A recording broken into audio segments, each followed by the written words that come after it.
title of our next presentation is They Feel Me a Part of the Land, Welsh Memorial Landscapes of Paul Robeson. Please welcome Mark.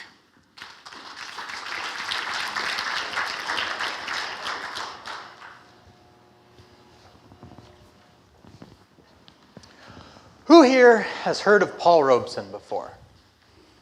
The world-renowned activist and scholar, the Pro Football Hall of Famer, the Hollywood star, the Grammy Award-winning artist, one of the most influential individuals of the 20th century.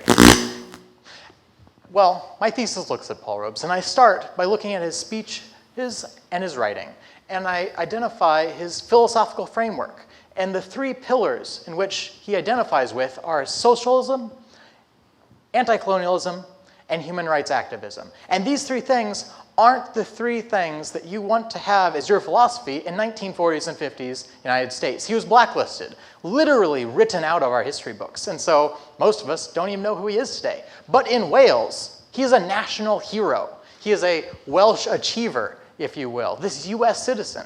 So my thesis asks three questions. First of all, why Wales? Second of all, how is he actually represented in Wales? And third, why does it matter? Who cares? And so I go to Wales. I do interviews. I do a landscape analysis of the memorial landscape, or the way memory is represented in place through museums, through archives, exhibitions, any type of commemoration of Paul Robeson on the landscape. And I find that two of his philosophies were present: his socialism and his human rights activism. And that makes sense, because Wales's national narrative focuses on a tolerant Wales and a socialist Wales. So, of course, they're going to latch on to this individual who they have limited contact with and his two philosophies in order to bolster their own narratives through the use of this national icon.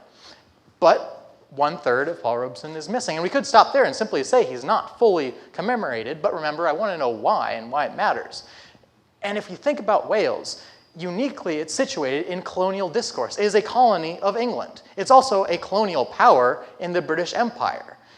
More relevant today, we have issues of nationalism and identity, sovereignty in Europe with Scotland, Catalonia. You have detrimental policies coming out of England affecting Wales's environmental and healthcare systems. And you have an increase of racism and immigration issues going on in Wales. And anti-colonial discourse would help benefit and deal with some of these issues. So, in not commemorating Paul Robeson as an anti-colonialist, this potential for discussion around anti-colonial and colonial policies is lost. And so while it's great that Paul Robeson is made a part of that land in Wales and is remembered, we have to remember how he's being remembered. And that's what my thesis looks at. Thank you.